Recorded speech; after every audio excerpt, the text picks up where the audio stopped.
Okay, good day. Introduce yourself. Good day, ma'am and sir. I am Tiffany Grace Disa, 31 years old, live in. I have two children, ages 13 years old girl and 9 years old boy. I am Aglipayan and Molitor.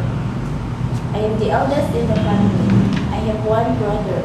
I am a college level. I took up hotel and restaurant management. I have work experience before in Philippines for 2 years. I serve 3 members of the family. Consists of one couple, one kid, and I am the only helper in the house. I do all household chores like cooking, cleaning the house, washing clothes, washing dishes, ironing, and taking care of the kid. How old the kid? 4 years old na. 4 years old. Boy or girl? Boy na. Okay. And do you know how to cook? Yes, ma'am. Are you willing to learn how to cook Chinese dishes? Yes, ma'am. Okay. Who will look for your two kids if you're going to Hong Kong? Dear father and my mother, ma'am. Your family allows you to go abroad. Yes, ma'am. Your day off will not fall on Sunday. Is that okay for you? Yes, Are you willing to look for newly born baby in Hong Kong? yes, ma'am. Why do you want to work in Hong Kong? For my family, especially for my kids, for the If you future. feel homesick, what will you do?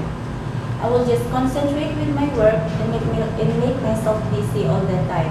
Will- I will just think of my family that I need to support them. Will you promise not to go home in case of emergency? Yes, ma'am. How long you want to work in Hong Kong? As long as my employer needs my service. Okay. Are you afraid of any pet? No, ma'am. Are you willing to look for elderly in Hong Kong? Yes, ma'am. You love kids? Yes, ma'am. I do love kids very much and I have patience in taking care of. So can you handle naughty kids? Yes, Are you ready to go Hong Kong anytime now? yes, ma'am. Your future employer is watching you. What can you assure and promise to them?